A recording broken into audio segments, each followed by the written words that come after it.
మా ఇంటికి వచ్చిన లక్ష్మీదేవి. ఇలా మనం అమ్మాయిని మనం అమ్మవారితో సరిసమానంగా పోలుస్తాము. అలాగే ఆ వచ్చిన గృహిణి ఎవరైతే ఉంటారో ఆ ఇంటికి ఆమెను కూడా మహాలక్ష్మితోటి పోలుస్తాం. అయితే వీళ్ళ అలంకరణ మీద కూడా ఆధారపడి ఉంటుంది. వీళ్ళ అలంకరణ కూడా అంతే నిండుగా ఉండాలి. అమ్మవారు చాలా నిండుగా ఉంటుంది ఎప్పుడు. అంత నిండుగా ఉన్న స్త్రీలో అమ్మవారు ఎప్పుడూ ఉంటుంది. మన పాపిట కుంకంలో ఎప్పుడూ ఉంటుంది. అందుకనే కుంకం పెట్టుకుని కుంకం ధారణ చేసి ఉండాలి అంటారు. ఆ కుంకంని చూడగానే ఎవరికైనా వీళ్ళ మీద దిష్టి పడాలని అనుకోండి, ఆ కుంకం చూడగానే వాళ్ళ ఆలోచన మారిపోతుంది. అలాగే వాళ్ళ మొహం చూడగానే అరే మహాలక్ష్మిలాగా ఉంది కదా అని అనిపిస్తుంది అంతే. అంతేగాని అయ్యో ఈ అమ్మాయి ఇలా ఉందా అలా ఉందని ఇంకా ఆలోచన రాదు వాళ్ళకి. ఆ విధంగా మనల్ని ఆ మహాలక్ష్మి కాపాడుతుంది. తలలో పుష్పాల రూపంలో మనతోటే ఉంటుంది, చేతికి గాజుల రూపంలో మనతోటి ఉంటుంది, కాళ్ళకు గజ్జల రూపంలో మనతోటి ఉంటుంది. ఇది కాకుండా వంటింట్లో ఎప్పుడూ ధాన్యలక్ష్మిగా ఉంటుంది.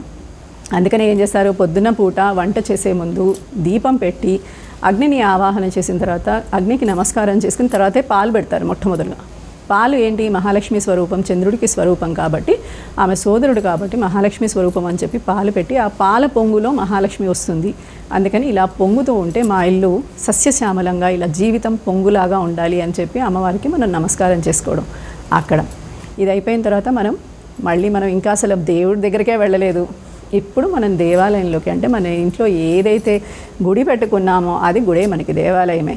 మన మనసులో ఎలా ఉంటే అలాగా చక్కగా అక్కడికి వెళ్ళినప్పుడు అమ్మవారికి చక్కగా నీట్గా క్లీన్ చేసి అక్కడ దీపం పెట్టి అమ్మవారిని ఆహ్వానం చేస్తారు. మీరు ఇవన్నీ చేసేసరికి మీ మనసు ఎంత ప్రశాంతమైపోతుంది.